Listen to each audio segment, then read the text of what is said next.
Bonjour à tous, bienvenue à notre méditation quotidienne. Aujourd'hui, nous regardons un nouveau psaume, le psaume 100.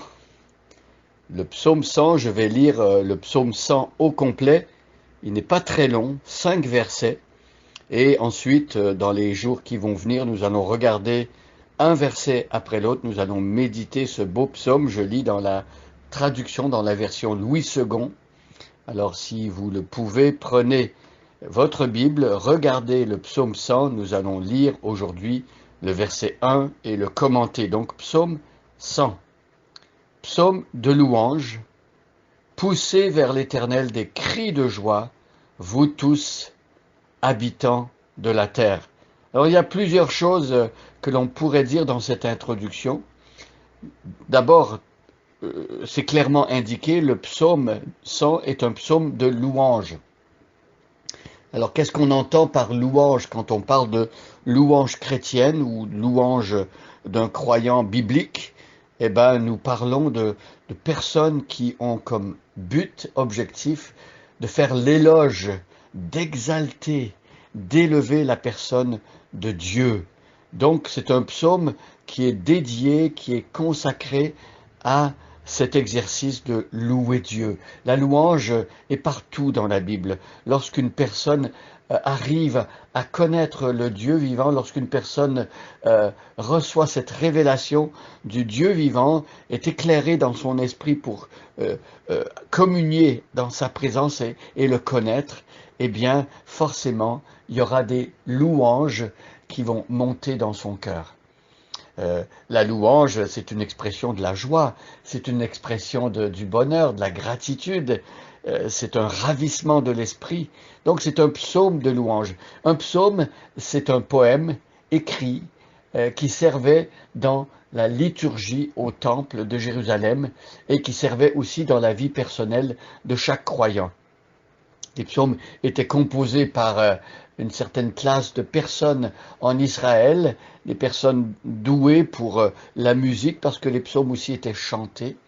Et donc ici on a un psaume de louange, et le psaume commence d'une manière assez surprenante.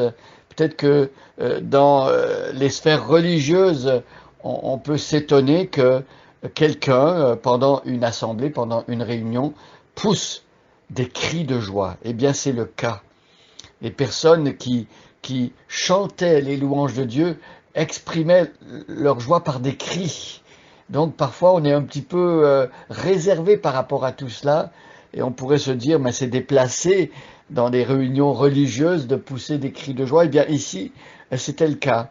La joie était tellement forte et intense que le célébrant, celui qui était au milieu de ses frères et sœurs, poussait des cris de joie.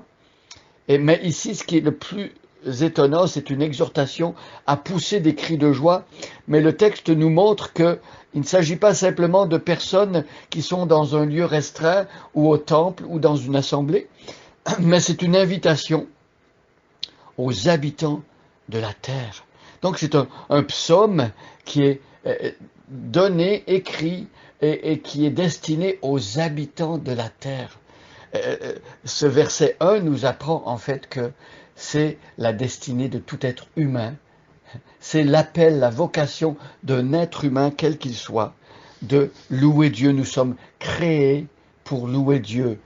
Tous les habitants de la terre devraient louer Dieu, et la réaction la plus normale lorsqu'on découvre qui est ce Dieu d'Israël, le Dieu d'Abraham, de Jacob, d'Isaac, le Dieu de Jésus-Christ, lorsqu'on apprend à le connaître, eh bien, ce qu'il y a de plus naturel quand on a une relation, une intimité avec ce Dieu-là, c'est de pousser des cris de joie et de le louer.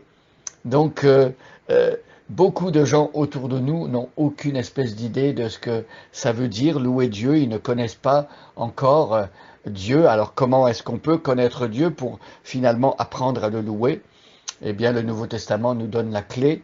Le Nouveau Testament nous montre que c'est dans la communion avec Jésus-Christ, c'est en entendant l'Évangile, en découvrant la bonne nouvelle de l'œuvre de Jésus-Christ, sa vie parfaite, son message, ses guérisons, mais surtout sa mort et sa résurrection, que Jésus ait offert sa vie comme un substitut en sacrifice. Il a pris notre place pour porter nos péchés et c'est ce qu'il a fait pour nous qui nous permet d'entrer en relation avec Dieu. Autrefois, avant la connaissance de Jésus, une personne naturellement serait séparée de Dieu, serait éloignée de Dieu. Il y aurait un mur de séparation entre Dieu et cette personne à cause du péché. Les yeux de Dieu sont trop purs pour voir le mal. Il est saint. Et donc, pour pouvoir expérimenter ces cris de joie, cette louange à Dieu, nous qui sommes des habitants de la terre, nous devons passer par la case conversion, la case découverte, la case repentance et foi, et mettre toute notre confiance en Jésus-Christ qui va nous lier à la personne de Dieu pour toujours. Et c'est cette relation avec Dieu par Jésus-Christ qui produit des louanges. Alors ici, bien sûr, on est dans l'Ancien Testament, Jésus n'est pas encore venu sur la terre, mais les personnes qui vivaient dans l'Ancienne Alliance avaient des promesses concernant le Messie, ils avaient des promesses de Dieu, et c'est en s'appuyant sur les promesses de Dieu, comme par anticipation, que les gens de l'Ancien Testament pouvaient aussi avoir cette relation avec Dieu, parce qu'ils avaient la promesse qu'un jour un Messie allait venir et il allait effacer les péchés, enlever les péchés du monde, changer le cœur d'un être humain et lui permettre de connaître finalement Dieu. Alors nous sommes reconnaissants aujourd'hui parce que Dieu est accessible par son Fils Jésus-Christ, et ce Dieu qui se révèle aux hommes ne vient pas mettre dans le cœur de l'homme une chape de plomb, un esprit de tristesse, mais au contraire, ce Dieu qui se révèle en Jésus-Christ met dans le cœur des hommes un esprit de joie, un esprit d'allégresse. Et aujourd'hui, je prie, c'est ma prière, que vous puissiez être dans la communion de ce Dieu qui remplit votre cœur de joie, que votre bouche soit remplie de louanges et que vous puissiez pousser des cris de joie en présence de son peuple et partout, lorsque l'occasion se présente, dire avec des cris de joie combien ce Dieu est bon et digne d'être connu. Bonne journée à chacun et à chacune, et soyez bénis.